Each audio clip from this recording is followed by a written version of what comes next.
Hi, my name is Jack Rackham, and in this video I'm going to walk you through the family tree of the emperors of Vietnam. Along the way, I'll trace the story of how Vietnam slowly fractured, became a colonial puppet state, and eventually regained its independence.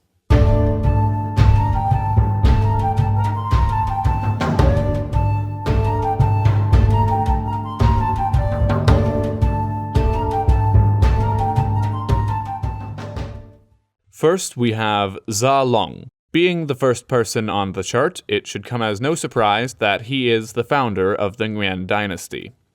Before him, there were actually 3 Nguyen emperors in the Tai Son dynasty, but Gia Long started his new dynasty from scratch when he conquered Vietnam. He did so with the help of the French, and specifically a Catholic priest named Pignot de Bayen, and thus throughout his reign he was generally tolerant of Christian missionaries.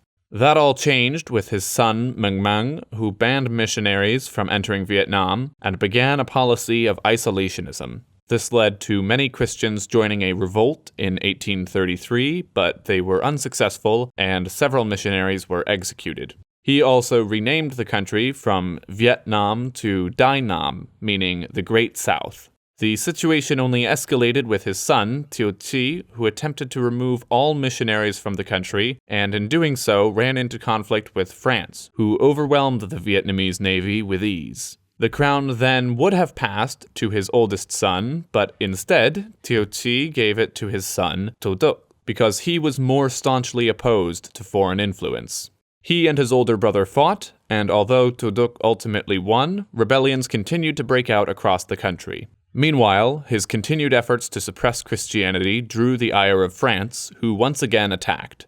Facing enemies from without and within, To Duc chose to cede the southern part of the country to France in order to focus on defeating the coinciding rebellion. But after his death, there was continued infighting and more concessions made to France as several emperors took the throne in a very short time span, until eventually the French installed Dong Khang. Now, he did not reign for very long, but he was the first emperor to be under the thumb of the French to this degree. He was succeeded by a cousin, Tang Tai, who was little more than a figurehead. He tried to escape to China to join a resistance movement, but was arrested on the way by French forces, who forced him to abdicate.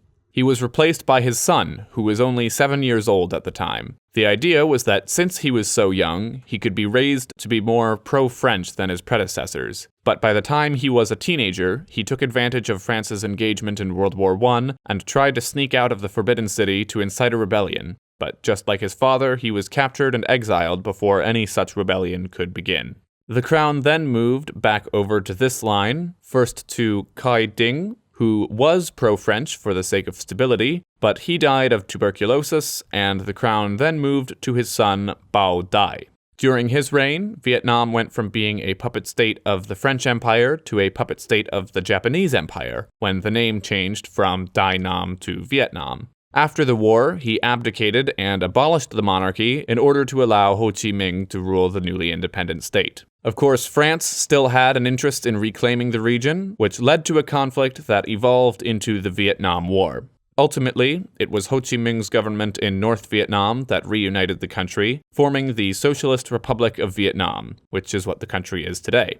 Now, should they ever go back to being a monarchy, the choice of a successor would be pretty straightforward. After Bao Dai's death, the title of the head of the House of Nguyen has passed between 3 of his children and currently belongs to Crown Prince Nguyen Phuc Bao An. There is very little public information about him available, but from what I can piece together, he moved to the United States in 1992 and has been living there ever since. And that completes the family tree of the Nguyen dynasty. If you'd like to see more, the House of Nguyen is part of the Asian Royal Family Trees chart, which is available for purchase at usefulcharts.com.